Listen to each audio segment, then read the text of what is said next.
नमस्कार। आज हम रॉबर्ट कियोसाकी की दुनिया भर में मशहूर किताब रिच डैड पुअर डैड की उन खास बातों को समझने वाले हैं जो पैसों को लेकर हमारी पूरी सोच को बदल सकती हैं। तो चलिए सबसे पहले एक बड़ा सवाल उठाते हैं। अमीर और गरीब में असल में फर्क क्या होता है? क्या ये सिर्फ बैंक में रखे पैसे का फर्क है या फिर कुछ और है जो इससे कहीं ज्यादा गहरा है? ये किताब इसी सवाल की तह तक जाती है।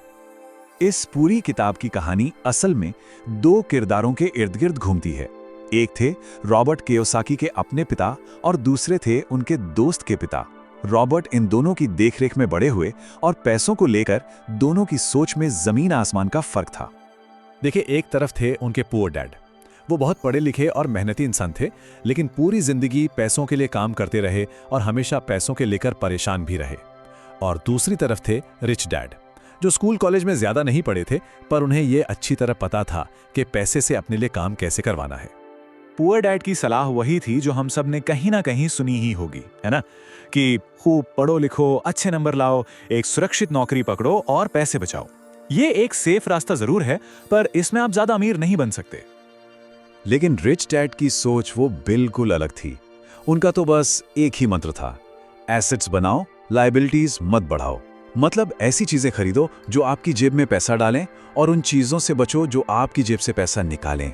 सच कहूं तो यही इस किताब का सबसे बड़ा और सबसे जरूरी सबक है।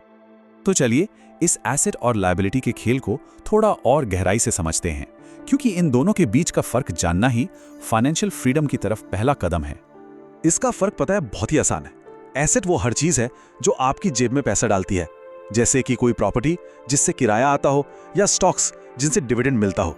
और लायबिलिटी वो हर चीज है जो आपकी जेब से पैसा निकालती है, जैसे कार लोन की ईएमआई या क्रेडिट कार्ड का बिल। कियोसाकी जी ये भी कहते हैं कि जिस घर में हम रहते हैं ना, वो भी अक्सर एक लायबिलिटी होता है, क्योंकि वो कमा कर नहीं देता, बल्कि मॉर्गेज, टैक्स और रिपेयर के नाम पर पैसा निकालता रहता है। तो ये सिर्फ चीजों की बात नहीं है, ये तो पूरी की पूरी सोच का फर्क है। अमीर लोग पैसे के बारे में एक अलग ही ढंग से सोचते हैं और यही उनका असली सीक्रेट है। ये सब माइंडसेट का खेल है।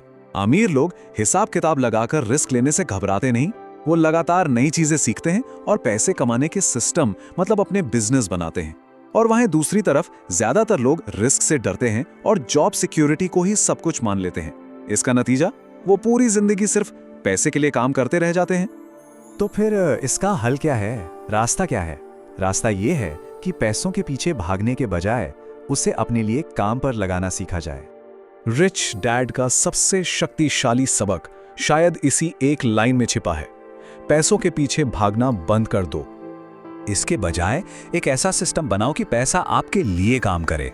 यही तो एसेट्स बनाने का असली मकसद है। जब आपका पैसा, आपके इन्वेस्टमेंट्स आपके लिए काम करती हैं, तो वो 24 घंटे कमाता है, तब भी जब आप सो रहे होते हैं।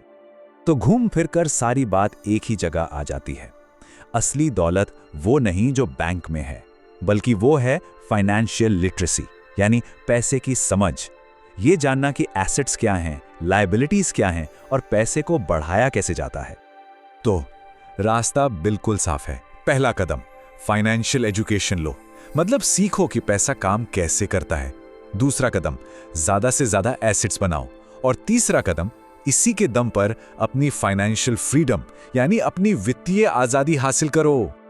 इस किताब का सबसे बड़ा मैसेज यही है, असली अमीरी सिर्फ बहुत सारा पैसा होना नहीं है, बल्कि पैसा बनाने, उसे संभालने और उसे लगातार बढ़ाने की समझ होना है। यही वो समझ है जो किसी को भी सही मायनों में अमीर और आजाद बना सकती है। तो इस चर्चा को हम इसी सवाल पर खत्म करते हैं। ये सोचने वाली बात है कि पैसों को लेकर हमारी मौजूदा समझ हमें किस रास्ते पर ले जा रही है, एक नौकरी और सिक्योरिटी की तरफ या फिर सच्ची फाइनेंशियल फ्रीडम की तरफ।